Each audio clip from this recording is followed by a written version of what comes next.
Hey everybody, Star 6 Wars 1 here, and welcome to episode 1 of The Months of Fate. For this one, we are taking a look at the character analysis for the villains. Now, I'm going to point this out right now. I might not look at every villain. Now, that's not saying, I won't, you won't look at every villain? Let me point out in this regard, it's sometimes really hard to judge who is a villain and who isn't. However, two villains I did leave out of this one will be covered in the Fate/stay night section. So at least we got that much. Which, by the way, are Castor and her master from Fate/stay night. We'll cover them on their own section there. However, I felt that these villains deserve to have their own villains video. So, here we are. And for me, let us start off with the best villain, in my opinion, of the Fate/stay night series, Kirei Gotomine. Now, how I'm going to work this out is, we're going to explain his goals, his history, his powers, fate, unlimited blade works, and heaven's feel. aka, we're looking at how he may survive or die, his powers, his history, and goals. However, with history, I'm only going into history with limited knowledge in ones like masters. We'll get to them in a minute. And we're also not going to cover the histories from Fate 0 to Fate/stay night, at least for Kirei's sake, because I got a bit of an interesting tale for the history of Kirei, and I think it's enough to learn more. First up, though, his goals. His goals are two. One is to find a purpose in life, and two is to cause misery for others, because he enjoys misery. And to be honest with you there, that's all he really needs for goals. However, that's not what really makes him interesting for me. What makes him interesting is his history. Even young Kirei had a twisted mind. He tried very hard to be pure, but his evil nature stopped him from such. He was actually trained as an executor and was chosen as one at the age of 10. He's exceptionally gifted, and to be honest, that really makes him all the more dangerous. However, after many failed attempts of being good, he tried to become a priest like his father, but that unfortunately, as you probably well know, failed too. During this time, he would become a full executor and would meet and marry Claudia Hortensia to try and have a normal sense of self. Well, good in theory, as he did wish for a family, he wasn't fascinated with it.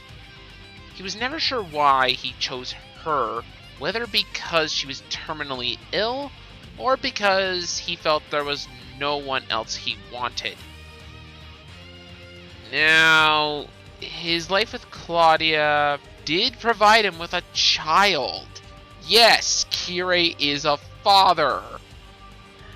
But that's the thing, as we never see the child. I don't even know if many people actually know that there is, though the child appears in Fate Hollow Equestria, I think it's called. But that's a whole different story that I'm not really at the moment willing to get into. Now, unfortunately, their suffering brought joy to him. He eventually came to believe his existence was a mistake because she tried to cure him of his darkness but failed. And by the way, from what I heard, she was a very devoted wife and very loving of him.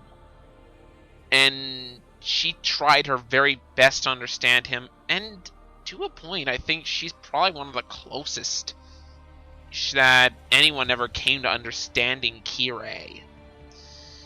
He eventually became suicidal he went to his wife to tell her that he could not love her. She then killed herself, her final words being, "No, you do love me," to try and bring Kira sadness. Which worked, but I don't think it's how she wanted it to work. He was sad, but because he could not kill her himself, not for her death itself. Afterwards, he placed his daughter in the care of her mother's relatives and gave up seeking salvation and continued on being an executor. A few days later, he would get his command seals, and after asking his father about them, they went to Tomaki Tosaka. He would switch from the Holy Church to the Magi Association and train as Tomaki's apprentice, and the rest of his histories continued through Fate Zero and Fate Stay Night, where you pretty much learn everything about him from there on. Sorry to not reveal any more of his history, but if I go any deeper into it, which I already have gone very deep into, I'm going to be here all day. His powers is by Kuon. Sorry if I get the pronunciation of that right. I'll post in the video when I actually edit it to what it's actually called. Able to control the black mud from the Grail, though he needs it to survive. He does have spiritual healing, physical enhancement, does have training in alchemy, spiritual invocation, summoning, and divination, but never got past being a beginner. Can perform baptisms and is physically strong. And by physically strong, I mean this guy can even hurt a servant.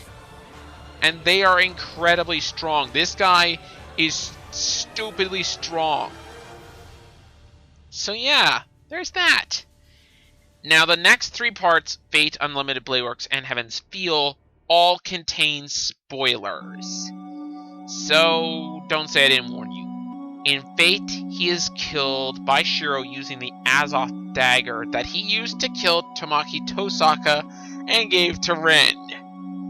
In Unlimited Blade Works, he is stabbed by a dying Lancer who he'd ordered to commit suicide. And in Heaven's Feel, dies as a result of his heart being crushed by the Grail and by in a battle with Shiro. In short, each of these three are ironic to him, as the Azoth dagger is the one that Tamaki gave to him as a present of trust, and he betrayed that trust and ultimately got himself killed by it. In Unlimited Blade Works, he is Lancer's master and treated him as just a servant, and in the end, Lancer got him killed. In Unlimited Blade Works, the very thing that saved him in Fate Zero gets him killed here.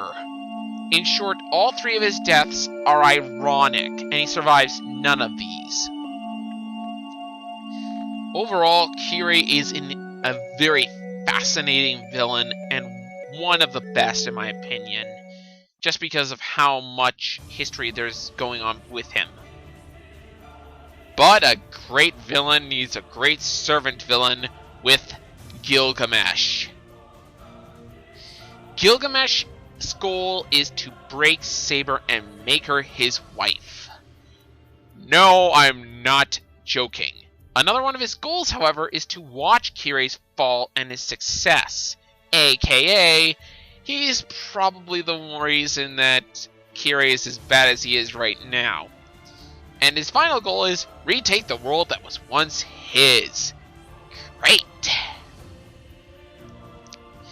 Now, with history, this is where I'm going to kind of have to skim along through it, because I'm going to be very honest. I know so little of Gilgamesh's history that it's not even funny. But if you want to find out more, I hate to say it, I look it up for yourself. Sorry about that, guys, but I really don't know his history, and he won't be the last one either. His powers are the Gate of Babylon, which grants him pretty much any weapon he desires. Ea, which is pretty much, I believe, a world-destroying thing I don't quite know what it is. And Endeku. Or I'm getting A and Endeku mixed up. I don't know which. Sorry, know the powers to their basic levels, but I don't always know what they're called. Again, oops. In Fate, he is killed by Saber. During their final duel, you get to watch the anime's final episode to see what, or the final episodes to see what happens there. In Unlimited Blade Works, he's killed by Archer with help from Shiro and gets absorbed into the Grail. Good job. In Heaven's Field, he's actually killed by a spoiler and absorbed into Mana so he won't kill the spoiler. Sorry, but we'll get to the spoiler later. Because, oh boy, you're gonna love hearing who the spoiler is, unless you probably already know because you've probably watched the thing. But oh well, I'm not gonna tell you just yet. Next up we go with my two most hated characters in this series. And the first one is Shinji Mother beeping Mato. His goal is to obtain the Grail to gain magic craft to become the heir to the Mato family. This guy is a pain for this, and I'll tell you why in just a second here, because let's go into his history. Shinji was born into the Mato family as a last attempt to have a Mato have a Magus power, but to no avail. Shinji was always believed he was to be the Mato heir as a child, even knowing that he had no powers. Sakura was later adopted into the Mato family, and at first he disliked her due to her being an outsider, but actually began to like and accept her over time. I find this rather intriguing, seeing as how what we learn of him later. This ended one day, however, when Shinji stumbled into Zoken's worm pit while Sakura was being infested by the worms. By the way, every time I have to see the worms, I think, but more on that in a minute. His father would distance himself from him, and he would treat Sakura like an object. Sometime later, his father died, and he realized he was truly alone as Zoken focused only on Sakura, and Sakura would only apologize and feel pity toward him. By the way, he hates pity. What he does next, however, pushes him beyond the morality train, because I hate him for after this. Because of these, he would have a breakdown and rape Sakura. Yeah, the person who was put in the worm pit and constantly raped by worms on a daily basis now has to have her stepbrother do pretty much the exact same thing. How horrible is this poor girl's life? More on that another time, though. He would later meet Shiro and become friends with him. Yes, it's odd. A year before Fate's Day Night, Shiro would get injured and Sakura would take care of him. Shinji disapproved of this since he thought she might turn against him. And why wouldn't she, I wonder? Oh, wait! Can you see why I do not like Shinji, like, at all? True, he's not as bad in Fate and Unlimited Blade Works, but that's because we don't hear what he has to do. Oh my god, this is terrible what he has to do, and it pushes him beyond the point of no return. Now, let's see what I have to do next, and oh, damn you, you stupid... Do I have to talk about him? Before I have to talk to him, please take it away, Lelouch. Please! I hate you! I loathe you! I despise you! Oh, this guy again!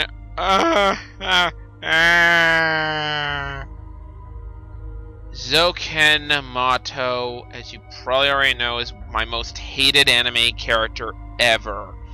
And yes, after watching Heaven's Feel, this is not helped. In fact, I hate this bastard more than I did before. And here's why. First, his goals. His goals to live long enough to see the Grail become complete, to make sure Justi's sacrifice is not in vain.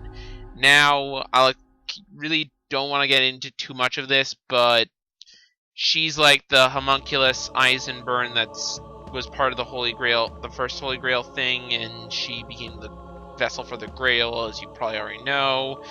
And she is like the ancestor of Irie and Irisfeel. Eliasfeel, not Irisfeel. Gotta stop doing that. And to be honest with you, I like the plot point of this. And yes, I'm explaining a bit of Zoken's history now, but I really don't want to get into the history of this bloody monster anyways. His current goal, however, is to obtain immortality because he's gone completely batshit insane through living 500 years. Oh, and he's one of the founders of the Holy Grail. Oh, and he was the one who came up with the command seals. Yes! You can thank Zoken for that!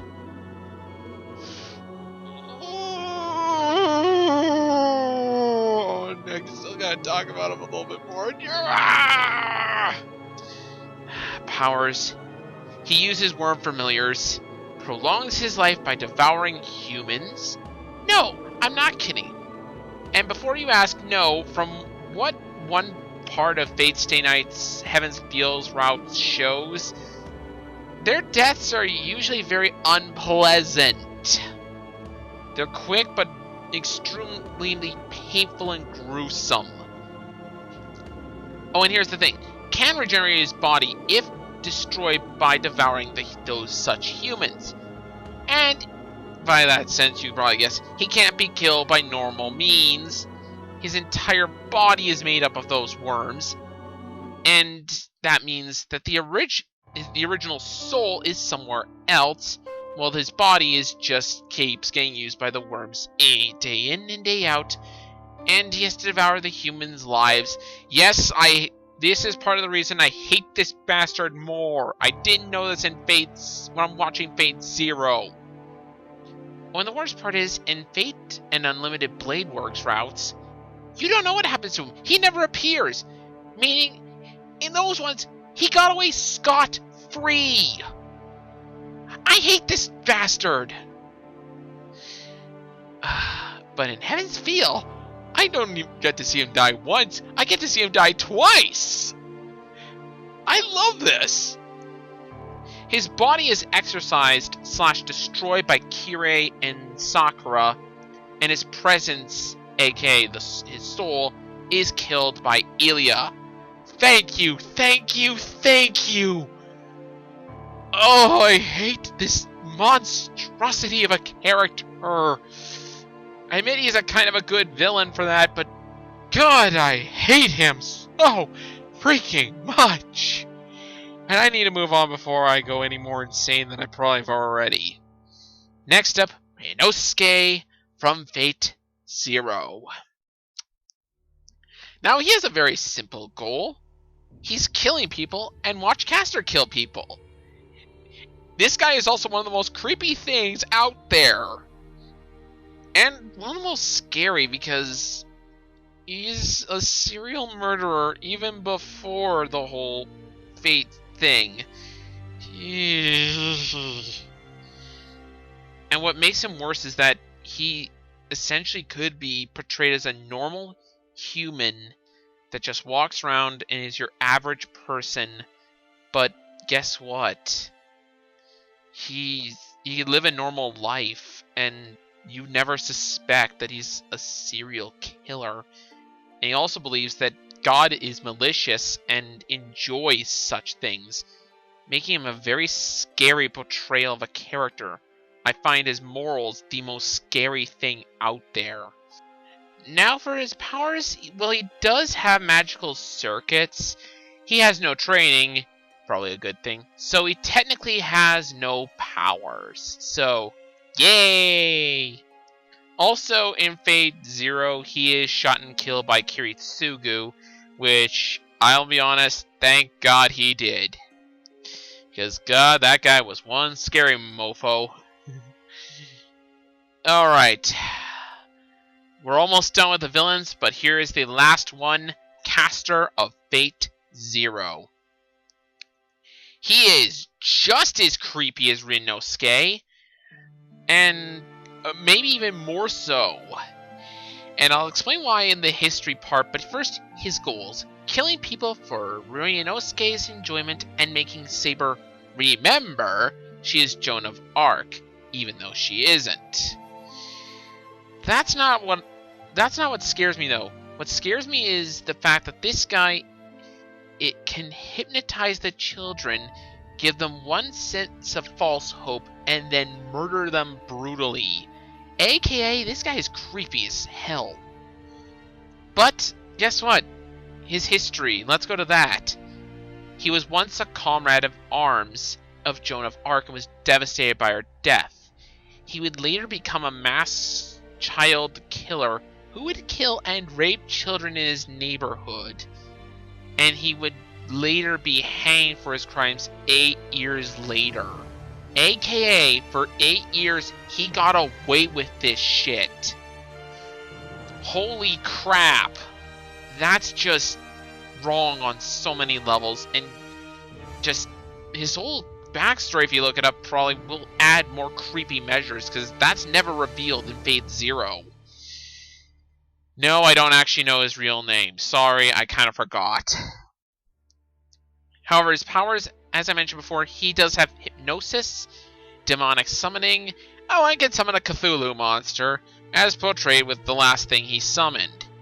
However, in Fate Zero, he is finally killed by Saber's Excalibur, as he realizes how far he's fallen. And that's it for the characters that I want to talk about, because any other villains I'll probably discuss in the Fate Stay Night area, or HS Media Nerd might explain in Fate Zero's character analysis. So there is all that. Anyways, that's all from me. This has been Star 6 Wars 1, and next time, HS Media Nerd will take back control of this part of the month for the Fate Zero character analysis. See you guys then.